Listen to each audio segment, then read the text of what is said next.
Now, let us move on to another important logical discussion that can be found in Vigrahavyāvartanī, namely the discussion about self-referential paradox, which can be compared very much to the discussion of liar paradox, especially of the Eubulidean form.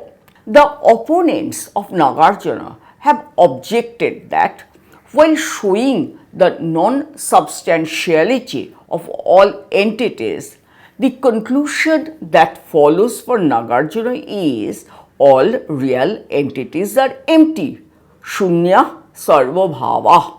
But this conclusion itself, being a real entity as originated from some causes and conditions, will have to be regarded as void following Nāgārjuna's basic principle.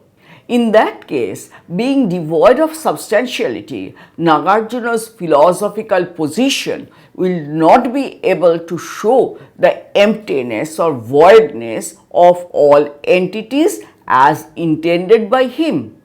In response to such an objection of the opponents, Nāgārjuna replies, "If I had any thesis, the fallacies stated by the opponents would have been applied to me, but I have no thesis." This statement, "I have no thesis," itself is a thesis and so falls within its own scope and creates a paradox. Nāgārjuna solves the possibility of this paradox by indicating that a distinction is to be drawn between an expression and the content of the expression.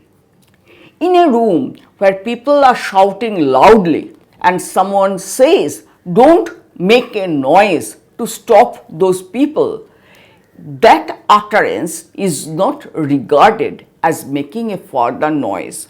That is, his making of the utterance falls outside the scope of his utterance.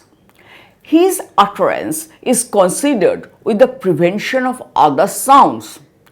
In the same fashion, when Nāgārjuna is making the statement, "I have no thesis," he wants to signify that regarding any category, there is no particular statement to which he can perform. But this statement is not a statement about any category.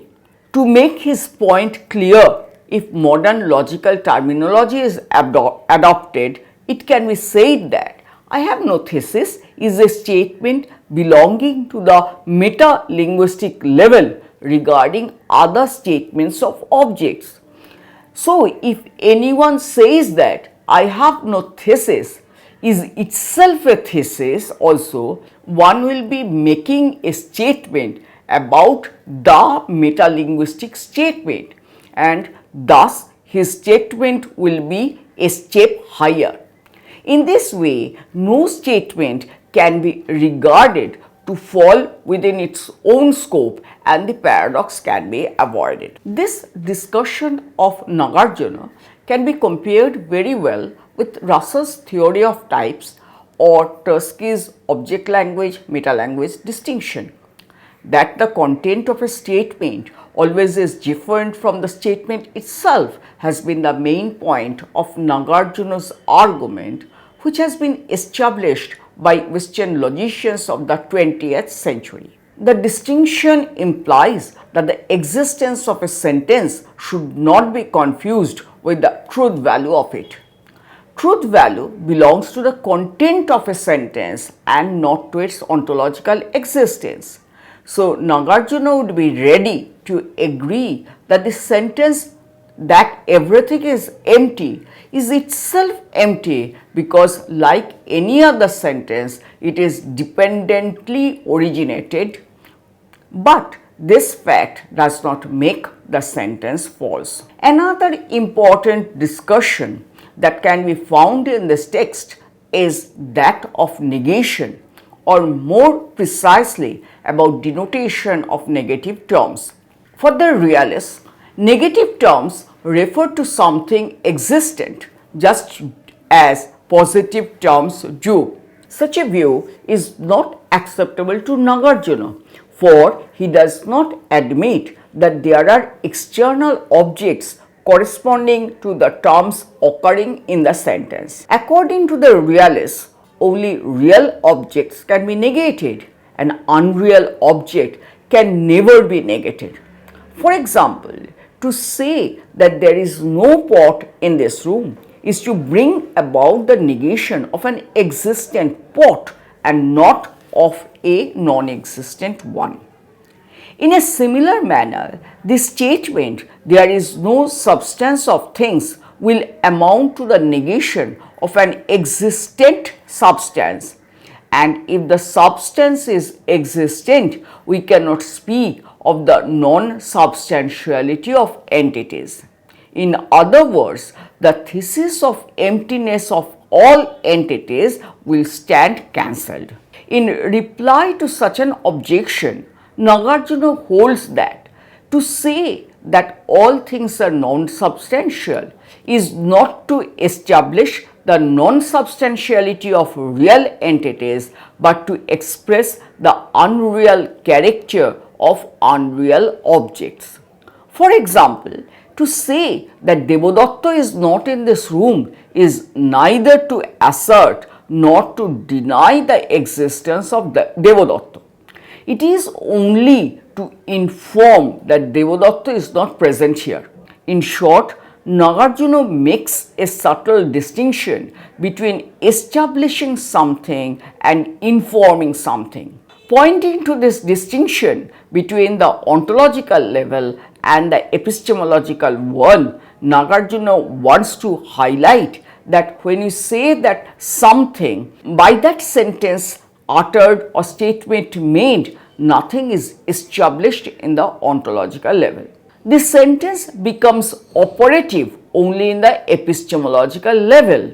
Thus, to say that Devadatta is not in this room is simply to report his absence in the room and is not to cause him not to be in the house. Not simply in the case of such non-essential negation, but in the case of essential negation as expressed in cases like fire is not cold, etc., the negation is to be understood as linguistically mediated. Understood in this way, the objection of the opponents does not stand, for when Nāgārjuna is speaking of the non-substantiality of entities, he is not attempting to establish their non-substantiality. He is only reporting or informing the non-existence of their essences. As such, he does not admit the existence of objects corresponding to terms. Therefore, he has no need to admit the absence of entities corresponding to the negative terms. On the basis of what we have stated so far, we can say that the text Vigrahavyāvartanī importance lies in the fact that it is a good example of Nāgārjuna's analytic thoughts on metaphysics, epistemology, language, woven logically to present a theory of reality with considerable systematic appeal. Though the tone of the text is methodological, Nāgārjuna also refers to moral dimension of this debate, though in passing. The opponent argues that if everything is essenceless, so will be moral or wholesome character of actions. Nāgārjuna argues that it is the other way about. If moral character has essence, then it will be fixed or permanent and it will have no practical value. Thank you for your patient hearing.